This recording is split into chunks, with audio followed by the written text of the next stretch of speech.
शिवसेना आणि राष्ट्रवादीनं जो महायुतीच्या उमेदवाराला पाठिंबा दर्शवला ती गोष्ट साहजिक होती, परंतु शेवटच्या दिवशी अक्षरशः त्यांनी पाठिंबा दर्शवला आणि त्या अनुषंगाने मला काही लोकांनी विचारणा केली की मी तुमचं त्याबद्दल मत नोंदवा.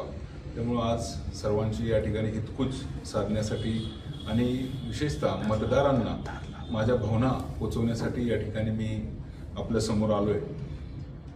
या सातारा जिल्ह्यामध्ये खरं तर हे 4 प्रमुख लोक आहेत जे छत्रपती घराणं आहे, शंभूराजे असतील, मकरंदाबा असतील, प्रमुख व्यक्ती आहेत. आणि मकरंदाबांनी आणि शंभूराजेंनी जो या ठिकाणी पाठिंबा दिला तो खरंच त्यांच्या मनापासून दिला का की एक राजकीय त्या ठिकाणी एक दबाव होता आणि त्यामुळे दिला, याचा मतदारांनी खऱ्या अर्थानं जरा अभ्यास केला पाहिजे. या लोकांना जर विचारलं की जर तुमच्या मनातला उमेदवार कोण, तर ते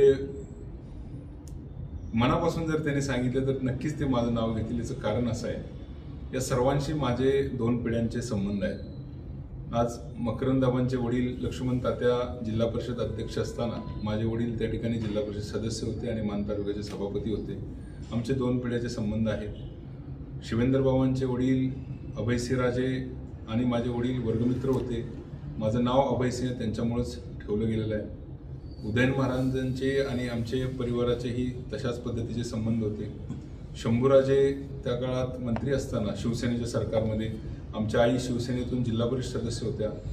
तर अशा पद्धतीने या सर्वांचं माझं भावनिक नातं आहे.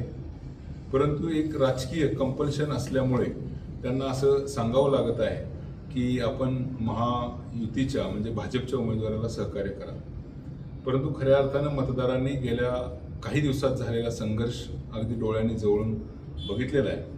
आणि माझं मतदारांना एकच आव्हान आहे की तुम्ही या सर्व नेत्यांच्या भावना ओळखा, त्यांच्या शब्दांवर जाऊ नका. त्याचं कारण असं आहे की माणसाच्या मनात राग असला तरी तो व्यक्त करता येत नाही, अशी परिस्थिती या सर्वांची झालेली आहे. आणि जर समजा यदा कदाचित असं होणार नाही, पण जर समजा या ठिकाणी भाजपचा उमेदवार निवडून आला तर जेव्हा गुलाल खेळला जाईल तेव्हा तो गुलाल खेळत असताना त्या शहरातले नगरसेवक तुम्हाला गुलालात घेणार आहेत का तुमच्या समोर येऊन गुलाल खेळून तुम्हाला चिडवणार आहेत, हे महायुतीतल्या शिवसेना आणि राष्ट्रवादी या दोन्ही पक्षाच्या नगरसेवकांनी आणि जिल्हा परिषद सदस्यांनी इमॅजिन करावं, लक्षात घ्यावं किंवा याचा विचार करा की येणाऱ्या काळात जर भाजपचा उमेदवार निवडून आला तर त्या ठिकाणी गुलाल खेळताना भाजपचे कार्यकर्ते तुम्हाला चिडवणार आहेत आणि आम्ही कसं यांच्या डोक्यावर बसलो, यांनी विरोध करून काय फायदा झाला, अशा टाईपच्या बढाया मारणार आहेत. तिथं या ठिकाणी येऊन तुमच्या समोर शड्डू ठोकला जाणार आहे आणि त्या ठिकाणी बंदूक चालवली जाणार आहे आणि ती बंदूक एका बाजूला फलटणच्या दिशेने, दुसऱ्या बाजूला सातारच्या दिशेने, तिसऱ्या बाजूला वाईच्या दिशेने, पाटणच्या दिशेने दाखवली जाणार आहे. आणि हे तुम्ही डोळ्यांनी अनुभवाल. तर असं होऊ नये असं जर तुम्हाला वाटत असेल, तुमच्या नेत्यांची प्रतिष्ठा खऱ्या अर्थाने यातच आहे की तुम्ही या ठिकाणी भाजपचा पराभव केला पाहिजे. अन्यथा येणाऱ्या काळात सुद्धा 2029ला तुमच्याच नेत्यांना अनेक अडचणी या ठिकाणी वाढणार आहेत. 190 संख्याबळ आहे.